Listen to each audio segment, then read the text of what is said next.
जय हिंद। स्वागत है आप सभी का अपने यूट्यूब चैनल पर। तो सक्षमता काउंसलिंग को लेकर जो लगातार प्रश्न पूछे जा रहे थे और हमने आपको पहले भी बताया था कि जितने भी डाउटफुल शिक्षक हैं उनको लेकर जो है शिक्षा विभाग कहीं ना कहीं विचार कर रहा है और जल्द ही उन पर जो है दिशा निर्देश जारी किया जाएगा। उसको लेकर जो एक अच्छी खबर आई है उस पर भी बात करेंगे। शिक्षा विभाग में काउंसलिंग पर जो सहमति बनी है कि दोबारा से काउंसलिंग किया जाए, इस पर बात करेंगे। डाउटफुल शिक्षकों को मिलेगा सुधार का मौका, इस पर भी बात करेंगे। ओटीपी समस्या हो, डॉक्यूमेंट अपलोडिंग हो, दक्षता प्रमाण पत्र हो, मूल प्रमाण पत्र हो, शैक्षणिक एवं प्रशैक्षणिक प्रमाण पत्र हो, इन सभी विषयों पर जो है बात करने वाले हैं। जो आज न्यूज निकल कर आई है उस पर भी बात करेंगे। आपके द्वारा जो प्रश्न पूछा गया उन सभी प्रश्नों पर बात करेंगे। ये जो न्यूज आई है इसको भी देखेंगे। इसके अलावा जो कल न्यूज आई थी उसको मैंने पहले ही आपको बता दिया था, और बाकी जितने भी डाउटफुल शिक्षक हैं जिन कारणों से, उस पर भी बात करने वाले हैं। तो वीडियो को पूरा देखिएगा। साथ ही अगर चैनल पर पहली बार आए हैं तो चैनल को जरूर सब्सक्राइब कर दीजिए और वीडियो को लाइक और शेयर कर दीजिए। तो चलिए शुरू करते हैं। सबसे पहले जो न्यूज आई है पहले इसको देख लेते हैं। कल जो एक न्यूज आई थी उसको लेकर बहुत से शिक्षक परेशान थे, तो मैंने कल ही इस पर वीडियो बना दिया था, वो देख लीजिएगा। ये जो 32,000 नियोजित शिक्षकों की कही गई थी प्रमाण पत्र, ये सक्षमता पास वाले शिक्षक नहीं है। ये पहले ही हाई कोर्ट वाला मामला चल रहा था, उसके ज़्यादातर शिक्षक हैं उनके बारे में कहा गया था। जो अन्य राज्य से बीएड किए हैं या फिर जो अन्य राज्य के अभ्यर्थी हैं उनके बारे में कहा गया था कि 60% सीटेट वाला मामला था ये। लेकिन इसमें भी सक्षमता का एक दो शब्द जोड़ दिया गया था, तो बहुत से शिक्षकों का प्रश्न हो रहा था कि क्या ये सक्षमता में जो डाउटफुल किया गया है उन शिक्षकों के। तो ये पूरी जानकारी जो है सक्षमता के सिर्फ शिक्षकों के लिए नहीं, या पहले से ही कोर्ट में जो मामला चल रहा था उसके बारे में था। इस पर मैंने पहले ही वीडियो बना दिया है। आज जो एक अच्छी न्यूज़ आ रही है, और इसी के लिए मैं आपको बार बार कह रहा था कि 36 से 37 हज़ार शिक्षक हैं जिनको डाउटफुल किया गया। तो कहीं ना कहीं शिक्षा विभाग को इसमें समय लगेगा और रीकाउंसलिंग 100% होगा। जो शिक्षक लगातार कमेंट कर रहे थे कि डाउटफुल का क्या होगा, मैं पहले दिन से कह रहा हूँ कि डाउटफुल वालों का दोबारा काउंसलिंग होगा, क्योंकि आपका जो काउंसलिंग का प्रोसीजर था उसमें लिखा गया था कि जिनका डाउटफुल होगा उनका दोबारा से किया जाएगा। अब देख लीजिए, ये न्यूज़ देख लीजिए, फिर आगे बात करते हैं कि 36,000 शिक्षकों को त्रुटि सुधारने का मिलेगा मौका। सक्षमता परीक्षा उत्तीर्ण 36,000 नियोजित शिक्षकों को आधार नंबर और प्रमाण पत्र आदि में हुई त्रुटि में सुधार का मौका मिलेगा। ये सभी वैसे शिक्षक हैं जिनकी काउंसलिंग विभिन्न कारणों से नहीं हो सकी थी। इनमें वो भी शिक्षक हैं जो काउंसलिंग में उपस्थित नहीं हुए, जो अब्सेंट रहे, जिन्होंने काउंसलिंग करवाया नहीं है, उनका भी काउंसलिंग होगा। इस बाबत शिक्षा विभाग और बिहार विद्यालय परीक्षा समिति, ये सबसे इम्पोर्टेंट पॉइंट है, बिहार विद्यालय परीक्षा समिति। यहाँ से आपको एक चीज़ क्लियर हो जाएगा, वो मैं आगे बताऊँगा कि शिक्षा विभाग और बिहार विद्यालय परीक्षा समिति की अहम बैठक गुरुवार को, यानी कि कल बैठक हुई थी। हमने आपको बताया था कि शिक्षा विभाग इस पर जो है कहीं ना कहीं जानकारी इकट्ठा कर रहा है कि कैसे इस चीज़ को ठीक किया जा सकता है। इसमें शिक्षकों का समस्याओं के समाधान के लिए बोर्ड का पोर्टल खोलने या कोई अन्य तरीका अपनाने का विचार विमर्श हुआ। माध्यमिक शिक्षा निदेशक योगेंद्र सिंह की अध्यक्षता में हुई बैठक में इस पर सहमति बनी है कि किन किन तरह की त्रुटियाँ और परेशानियां सामने आई है उसकी सूची बनेगी। विभागीय पदाधिकारी बताते हैं कि शिक्षकों को सुधार का मौका मिलेगा। यह निर्णय विभाग ने लिया है। तो मैंने आपको बार बार बताया था कि जितने भी कारण से शिक्षकों का जो है काउंसलिंग में जो डाउटफुल किया गया उन सभी कारणों को देखा जाएगा, उन सभी त्रुटियों को देखा जाएगा, उसके बाद उसको जो है सुधार का मौका मिलेगा। ये जो पॉइंट मैं कह रहा हूँ कि शिक्षा विभाग और बिहार विद्यालय परीक्षा समिति, बिहार विद्यालय परीक्षा समिति और शिक्षा विभाग की बैठक का मुख्य कारण यही था जो मैं पहले से आपको बताते थे कि पोर्टल खुलेगा। पोर्टल खुलेगा तो आधे शिक्षकों की समस्या खत्म हो जाएगी, जो अपलोडिंग की या सुधार का मौका था। लेकिन सिर्फ पोर्टल खोल देने से जो है शिक्षकों का डाउट, जितने भी शिक्षक को डाउटफुल किया गया उनका समाधान नहीं होगा। क्यों नहीं होगा?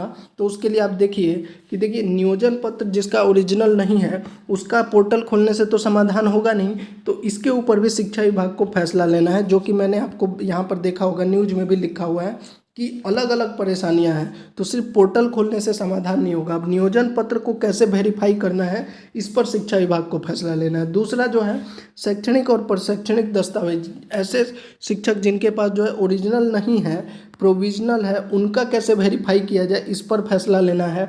हो सकता है यहाँ पर बहुत हद तक चांसेस है कि एफिडेविट से अभी कर दिया जाए। दस्तावेज अपलोड समस्या, तो ये जो समस्या है ये पोर्टल खुलने से सॉल्व हो जाएगा। या फिर सक्षमता फार्म भरने में कोई त्रुटि हुई है तो उसमें सुधार का मौका देने से, ये दो चीज़ें जो है पोर्टल और सुधार में मौका देने से ठीक हो जाएगा। लेकिन बाकी सारी समस्याएं जैसे ओटीपी की समस्या है, तो ओटीपी की समस्या के लिए मैनुअली किया जा सकता है वेरीफाई, या फिर शिक्षकों को मौका दिया जा सकता है कि आप आधार कार्ड से लिंक करवाइए, उसके बाद करेंगे। तो बहुत सारी समस्याएं जिनका सिर्फ पोर्टल खुलने से नहीं होगा, उन पे अभी विभाग को फैसला लेना है, और उसी के लिए यह बैठक की गई थी कि कैसे जो जो त्रुटियां हैं उनको ठीक किया जा सकता है। अधिकतम परेशानियां ऐसी हैं जिनको सॉल्व करने के लिए जो सिर्फ पोर्टल से नहीं होगा। इसके अलावा देखिए बीएड सर्टिफिकेट की, ऐसे शिक्षक जिनका बीएड सर्टिफिकेट दूसरे राज्य से है उनकी जांच की बात कही जा रही है। 1 to 5 का जो बीएड कैंडिडेट को नियमावली के आधार पर जानकारी ना होने के कारण कर दिया गया है, क्योंकि बीएड कैंडिडेट जो है 1 to 5 में वैलिड है, जो पहले से रह चुके हैं, सुप्रीम कोर्ट का भी ऑर्डर था। तो यहाँ भी नियमावली देखा जाएगा। सब्जेक्ट कॉम्बिनेशन के लिए भी नियमावली को फिर से देखा जाएगा। आधार ओटीपी की समस्या मैंने बता दी कि अधिकतम शिक्षकों का जो है लगभग 6000 शिक्षक ओटीपी की समस्या की वजह से नहीं हो पाया, तो इसके ऊपर हो सकता है मैनुअली कुछ वेरीफाई करने का कुछ फैसला लिया जा सकता है। मूल प्रमाण पत्र नहीं है, नाम में त्रुटि है, तो इन सभी चीज़ों, जितने भी आप देख रहे हैं कारण, इन कारणों से जो शिक्षकों का डाउटफुल किया गया है, इन सभी में सुधार करने का जो है मौका दिया जाएगा। उसी पर जो है अब शिक्षा विभाग भी विचार कर रहा है कि किस कारण को कैसे ठीक किया जा सकता है। इसके अलावा जो आपके प्रश्न हैं उसको देख लेते हैं। तो कहीं ना कहीं देखिए, अब आप पूछ रहे होंगे कि कब तक किया जाएगा, तो देखिए कब तक का जो डेट है वह ना मैं बता सकता हूँ ना शिक्षा विभाग बता सकता है इस पर, लेकिन जल्द ही फैसला लिया जाएगा। समय लगेगा क्योंकि 37,000 शिक्षक हैं, 2-3 हज़ार शिक्षक नहीं है, और परेशानियां भी सबकी अलग अलग है। सिर्फ एक पोर्टल खोल देने से सभी की समस्याओं का समाधान नहीं होगा, लेकिन इस बात के लिए आप निश्चिंत रहिए कि आप लोगों को सुधार का मौका मिलेगा और दोबारा काउंसलिंग 100% होगा। यह मैं पहले दिन से आपको बता रहा हूँ। इसके अलावा जो आपके प्रश्न है वह देख लो। सर, मैं सीबीएसई बोर्ड से जो अपना नया मार्कशीट बनवाया है, क्या काउंसलिंग के समय एफिडेविट? बिल्कुल ज़रूरत पड़ेगी, क्योंकि आपका जो पुराना सर्टिफिकेट था वह किस कारणवश आपके पास नहीं है, इसके लिए आपको एक एफिडेविट ज़रूर देना पड़ेगा। डाउटफुल वालों का कब तक समाधान होगा? देखिए सर, अभी मैंने आपको बताया कि डाउटफुल वालों का समाधान होगा, लेकिन कब तक होगा इसके लिए अभी आप वेट कीजिए। इसके ऊपर शिक्षा विभाग ही ऑफिशियली बता सकता है कि कब तक किया जाएगा।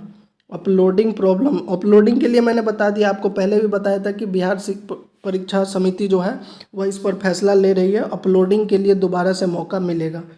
उनकी भी नौकरी जाएगी क्या? किसी की नौकरी नहीं जा रही है, नौकरी सिर्फ उसकी जाएगी जिसका डॉक्यूमेंट ही फर्जी है, गलत तरीके से डॉक्यूमेंट बनाया है, तो सिर्फ उसी का डॉक्यूमेंट, उसी का जो है नौकरी पे खतरा है। बाकी लोगों को कोई दिक्कत नहीं होगी। छोटी मोटी गलती की वजह से अगर काउंसलिंग नहीं हुआ है तो कोई नौकरी पे खतरा नहीं है। क्या डाउटफुल का पोस्टिंग फाउंड करेक्ट के बाद होगा?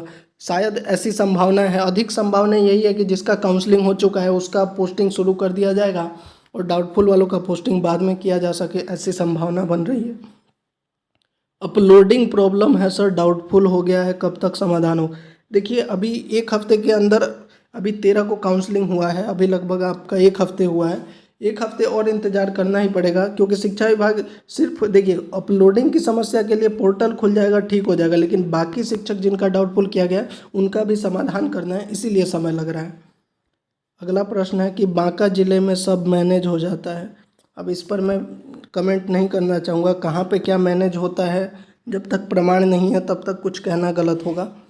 मिसमैच का नेम में मिसमैच है, तो वही मैंने आपको बताया, जितनी भी त्रुटियां हैं उन सभी पर जो है शिक्षा विभाग जो है फैसला लेने वाला है कि किस चीज़ को कैसे ठीक किया जा सकता है। तो आज जो खबर निकल कर आई है न्यूज में भी, और हमें भी जो अपडेट मिला है, और यही चीज़ हम आपको पहले दिन से बता रहे थे जब काउंसलिंग हुआ था कि डाउटफुल वालों को दोबारा मौका मिलेगा, ऐसा शिक्षा विभाग भी जो है इस पर बैठक कर रहा है। तो ये थी पूरी जानकारी। अगर आपको अच्छी लगी और चैनल को सब्सक्राइब करिए, वीडियो को लाइक और शेयर कर दीजिए, साथ ही कमेंट में आप अपने प्रश्न पूछ सकते हैं। और अगर आपका प्रश्न कुछ बहुत इंपॉर्टेंट है तो आप टेलीग्राम पर ज्वाइन करके भी प्रश्न पूछ सकते हैं। जय हिंद।